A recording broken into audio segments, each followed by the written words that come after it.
Hello my friends, welcome back to the channel. My name is Sohum and I'm on a mission to spread peace, love, and positivity through music. Today, I'm going to be giving a first-time reaction to the song Edith and the Kingpin, and we're actually going to be checking out two versions of the song today. Well, first we'll start with the original by Joni Mitchell, who this will be my first time hearing from Joni, just in my life in general.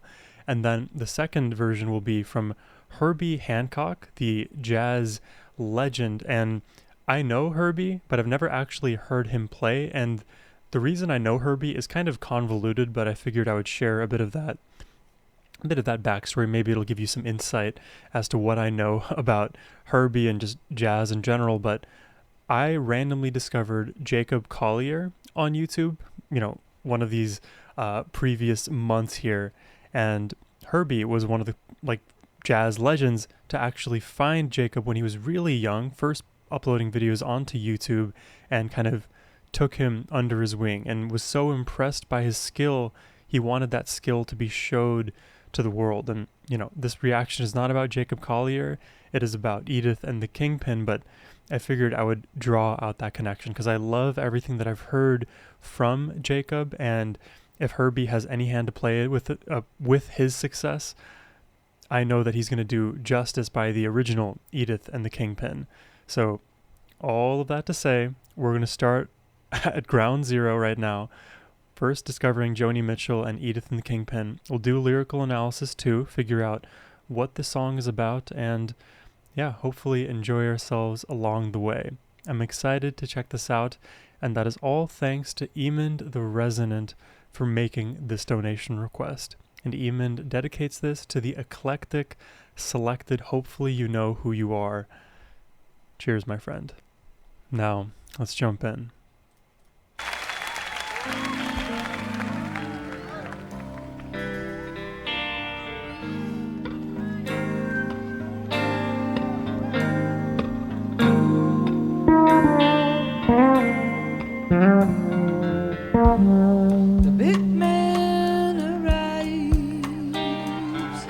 Disco dancers greet him, plainclothes cops greet him. It's a small town big man, fresh lipstick glistening. It's like the big dog, the mobster maybe. Jive from victims of typewriters. The band sounds like typewriters. Whoa.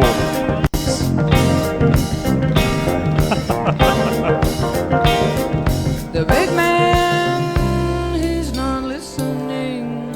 And what was going on with these dynamics? 'Cause his eyes hold Edith. Like as quickly as we turned it up, we just turned it right back down. I want to hear that again. Because it's like smooth and jazzy, relaxing and smoky. The band sounds like typewriters. And then it just kicks up. That's awesome. The big man, he's not listening. And settles right back in. That is cool. 'Cause his eyes hold Edith, his left hand holds his right. What does that hand desire? But he grips it so tight. Grips his hand so tight. He's praying, right? Edith in the ring, the passed over girls are conferring. The man with the diamond ring is purring. Our claws for now withdrawn. Oh, so I think just like to unpack that a little bit. Edith is like the star of the show. All of the women, they're being passed over by the big man for Edith. So Edith and the Kingpin. Makes One sense. by one they bring his renegade stories to her. They bring his crimes and his glories to her. In challenge they look on. It's a cool vibe. Women he has taken, roll to suit.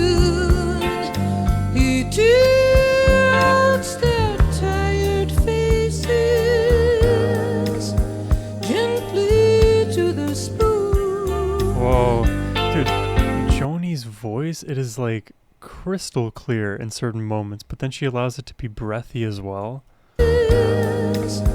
Gently to the spoon. That is just supported, right? Edith in his bed, playing in the rain, is humming. The wires in the walls are humming. Some song, some mysterious song. Fires in her head. Is that a flute I'm hearing? Romantic and snowblind. She says his crime belongs. Edith and the Kingpin, each with charm to sway, are staring eye to eye.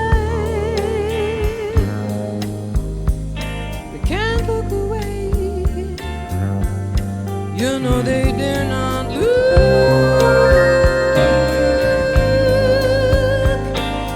away. They don't look away, no. Love the bass and the lows, the guitar to my right, Joni's voice in the middle, the drums just keeping it all together.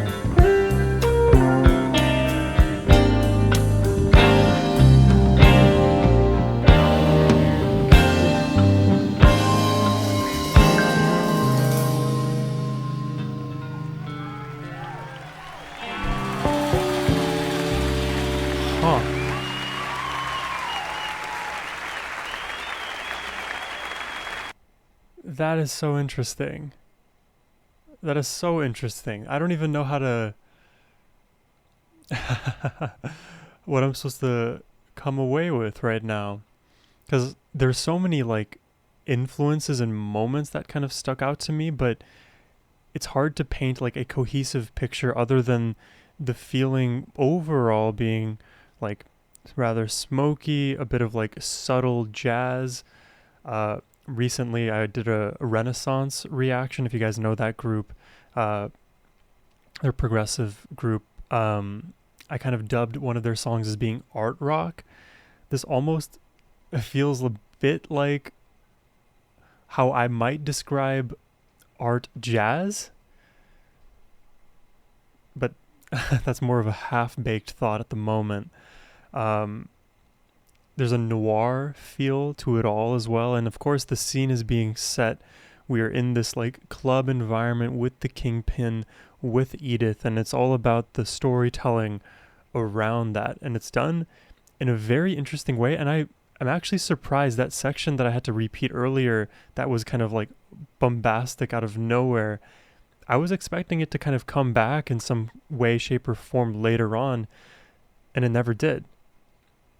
We had that subtle beginning, subtle intro, and let me just replay it for the context here, but I'm surprised that we didn't have this part arise again. Lipstick glistening.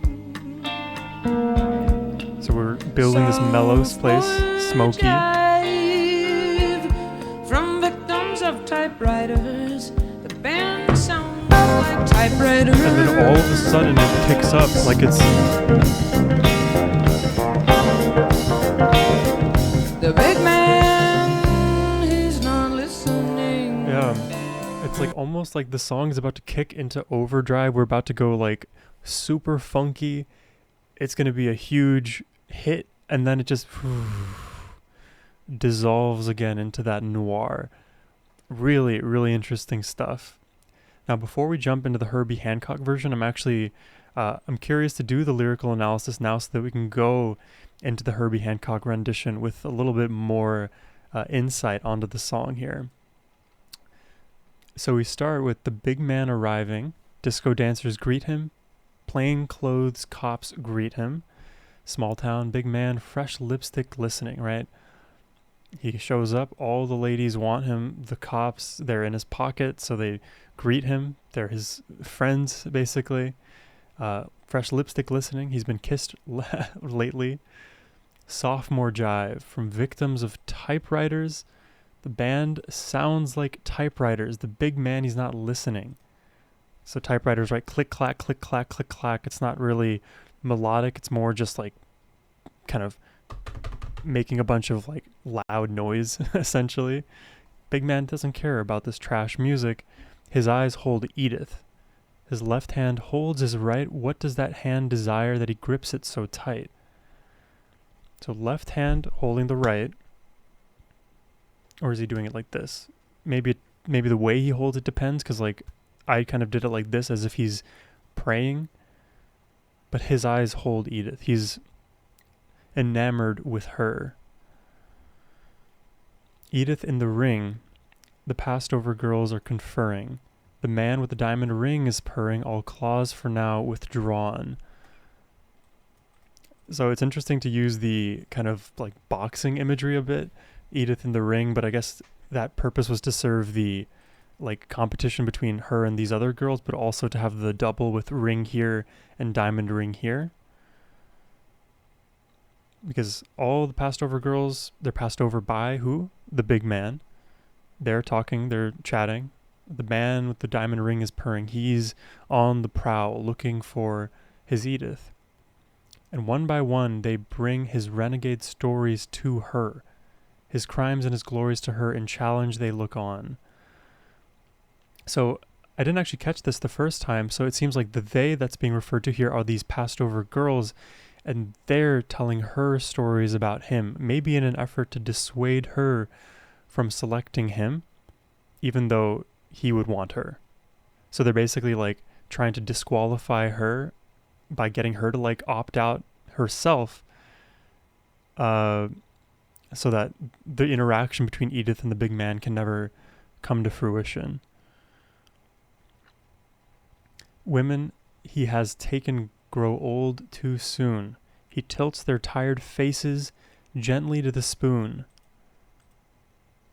Oh, I didn't even catch this the first time either. So gently to the spoon. I believe this is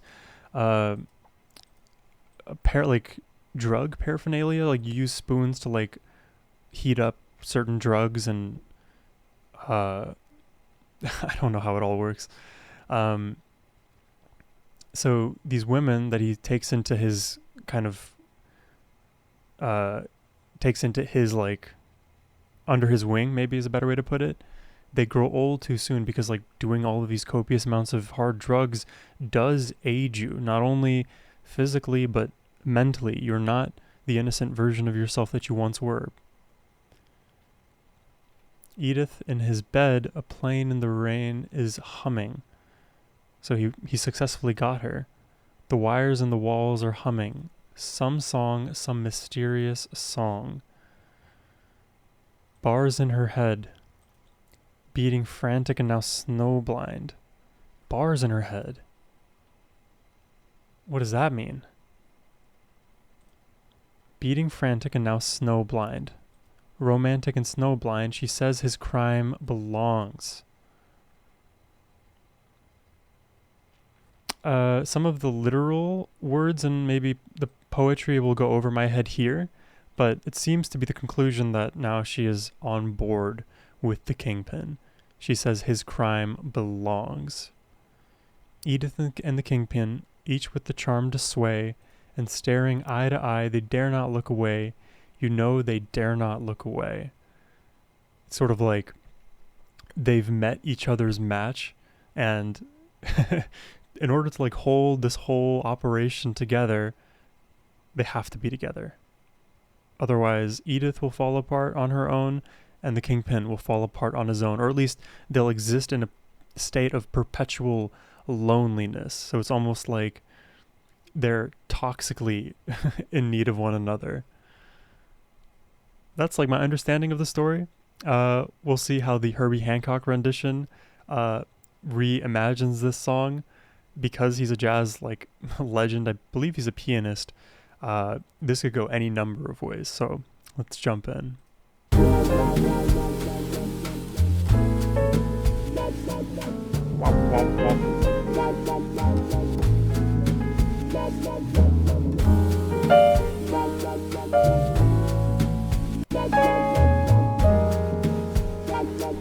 It's an even even more jazzy start. Big man arrives. We got Tina Turner on this track too. Dancers greet him. Plainclothes cops greet him. Small town big man, fresh lipstick listening. Really paints the scene, right? Sophomore jive from victims of typewriters. The band sounds like typewriters. Explosion?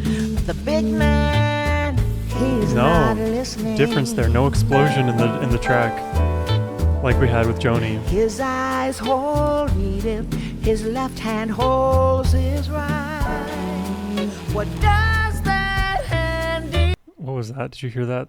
Like, was that a simmering of a sax? Left hand holds his right. What does that hand design? That he grips it so tight. It's such an interesting version. Edith in the ring, the past over girls are conferring. The man with a diamond ring is purring. All claws for now with So pay attention to these bass notes. They're so earthy and full. One by one they bring his renegade stories to her, his crimes and his glories to her. In challenge they look on. Whoa. Women he has taken grow old too soon. He tilts their tired faces gently to the spoon.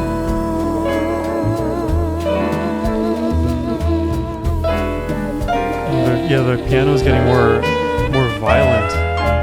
Gently towards the spoon. Bam, bam, bam.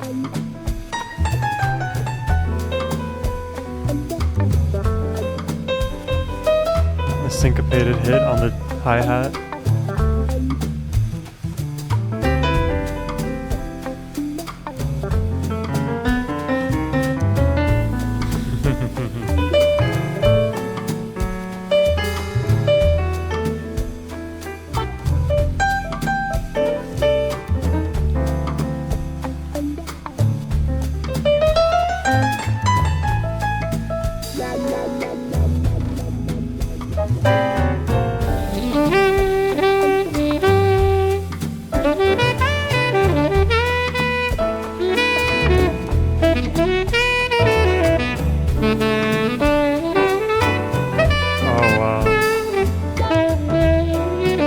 Sax is such a vibe.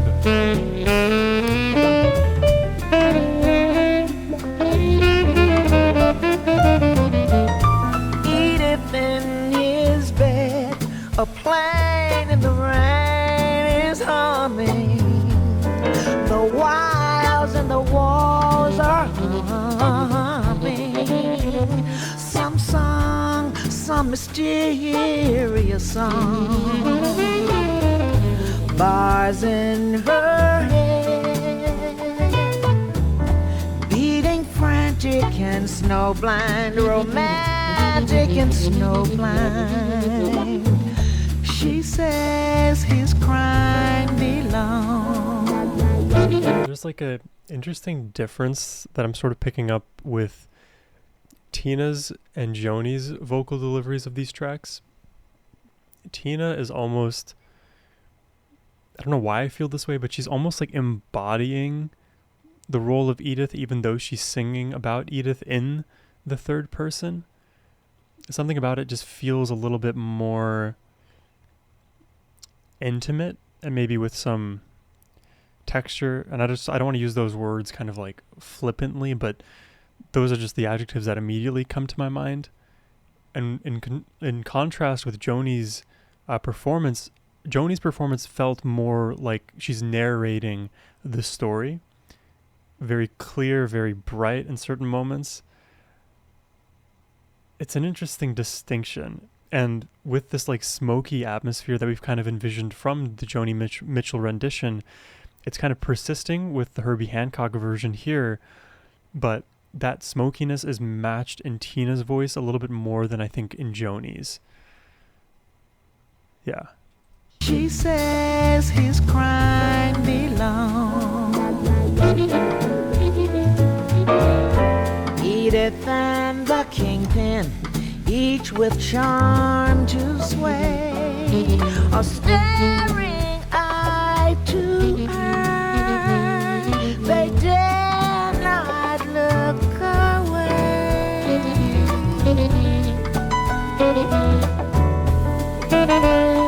You know they dare not look away.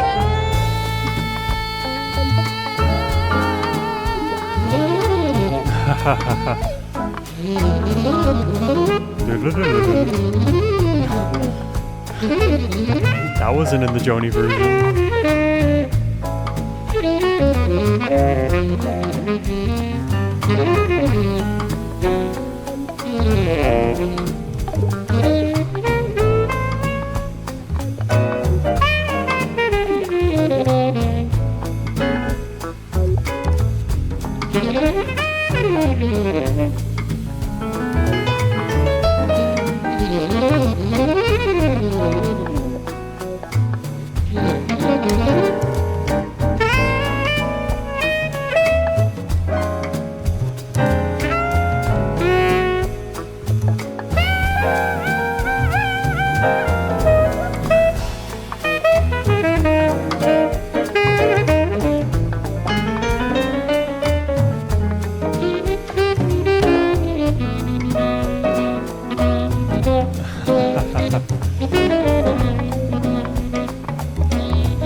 Super smoky, super jazzy.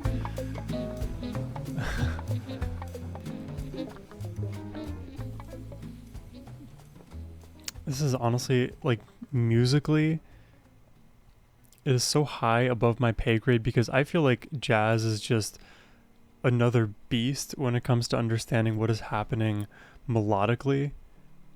Like, I'm enjoying the vibe so much, yet so much of what I'm hearing is something that I could not even like replicate after having listened to it. Like, I'm usually good at being able to replicate vocal melodies when I hear them for the first time, but with a lot of jazz and even like replicating some of the melodies that the instruments are playing, the way we kind of jump from scale degree to scale degree, I mean, we're just using every part of these instruments in a way that is very atypical for me as a non-native jazz listener. Starting this reaction channel has definitely improved my musical listening chops, and even in the form of some of the jazz tunes that we'll hear, and a lot of the songs too will be influenced by jazz and scales like this and techniques. But Herbie is on another level, as was made very clear by that 6.5 minute listen. Like, I don't even know where to begin because, yeah, musically it is just so above what I'm capable of understanding. But the feeling I get from the performance, it perfectly maps onto that environment. That, again, to reuse the adjective over and over, that smoky, club environment with potentially seedy characters, that night life. It's dimly lit, it's a bit foggy, can't really see everybody all too well, but you make eye contact with Edith across the room, and sparks may fly, but it's also all muted by some kind of haze. I can imagine, like, when you're eating like smoky cooked meat, that would be a similar kind of feeling. Whatever the raw taste of that meat would have been, not raw but like cooked without the smokiness, is more of an obvious, palatable flavor, but a lot of jazz, it feels like I'm having to figure out emotions between the emotions.